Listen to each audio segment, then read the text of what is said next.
At the center of the Southern Arizona VA controversy, former Director Jonathan Gardner, who after 22 years in Tucson, retired in early January, unexpectedly, say whistleblowers. I've spoken to more than a dozen current and former medical staff, including doctors, and they all blame Gardner and what staff refer to as his inner circle of administrators for creating a culture of fear, retaliation, and deception. Gary Ramirez, who worked at the VA for 10 years, says managers instructed him to manipulate patient schedules by changing the date range months later to meet mandatory 30-day policies. I didn't like to hold secrets. They would have what they call is the inner circle. That would be the supervisors and the leads. Unless they find out a lead or a supervisor cannot hold a secret, then they'd be kicked out of that inner circle. Like Pat McCoy, a former chief of clinical informatics, once inside Gardner's inner circle, considered a golden child, she says, until she discovered secrets about unethical scheduling practices. And when she complained to Gardner in 2010, she says he told her he looked into the issue and it did not exist. And was sort of summarily dismissed. She continued reporting problems to top administrators for more than 2 years. Nurses not being trained to use certain medical equipment. 600 requests for urology appointments stuffed into a drawer by a staff member, which stopped the appointment clock. A backlog nearly a year of patients needing lab procedures. And she says the VA even went so far as to place phony consults into medical records, as seen here, to meet performance measures only. Those measures or goals are tracked by Central VA. I believe Mr. Gardner was absolutely aware of all of it. Many top administrators received bonuses based in part on meeting scheduling goals. A lot of times it is the flavor of the month. It's what needs to be done right now to meet metrics from central office. Whistleblowers say Gardner and his inner circle ignored, downplayed, or dismissed many urgent concerns to hide severe staffing shortages. This August 2014 email shows a 4-year doctor who asked for help repeatedly and was told help was on the way, struggled to cover a VA clinic by herself for 8 months. Patients were overbooked, becoming a safety problem. Another email reveals staff had been instructed to overbook patients to meet the VA metrics.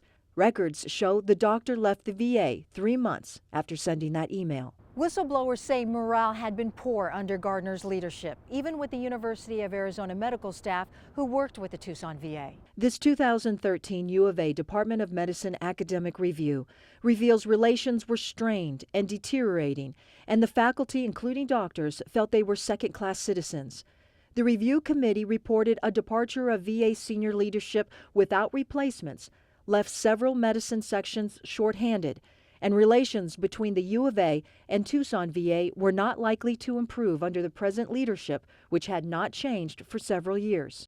A source says the strained relations remain because the U of A couldn't work with Gardner or the current Chief of Staff, Fabia Kozinski, part of Gardner's inner circle. A former 40-year registered nurse who doesn't want her face shown on camera left the Tucson VA in 2015 after she says she faced retaliation. Documents show 17 years of good evaluations during her time at the Tucson VA.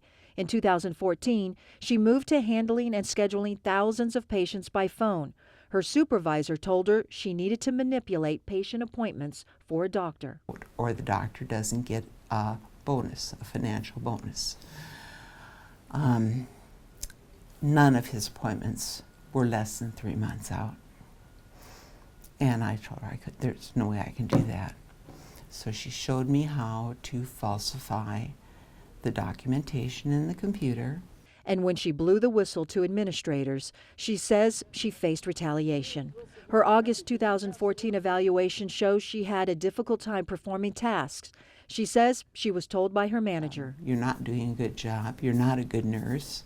And I thought, 40 years of nursing, I've never had a bad evaluation. She says she was later fired. 2 veteran VA doctors who want to remain anonymous told me they faced retaliation after reporting care issues, stripped of their titles and committees by top administrators. This is the normal practice in the Tucson VA. When you come forward with things that they don't like. Pat McCoy says after 3 years, she felt she was forced to leave in 2013. They dismantled my department, took my title and job role away from me, downgraded my performance rating. And so, yeah, I believe I was retaliated against. McCoy filed a complaint with the Office of Inspector General in 2014, and it elevated to a criminal investigation. McCoy asked one of the investigators if they substantiated her claims. And his comment to me, as best as I recall his words, were, Pat, we substantiated everything you gave us. He said it was the most negative, punitive environment he had ever been in, and that staff actually came out of the woodwork to find them, to talk to them about what was going on in Tucson. The investigator told her criminal reports go to the U.S. Attorney General for possible prosecution. McCoy says she's been told the report has not been released because the investigation is ongoing.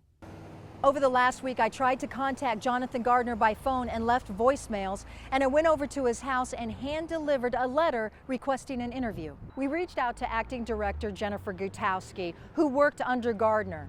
She declined an interview, but she sent a statement that executive leadership will review all issues brought by KGUN-9 news coverage and will continue to investigate. Valerie Cavazos, KGUN-9 on your side.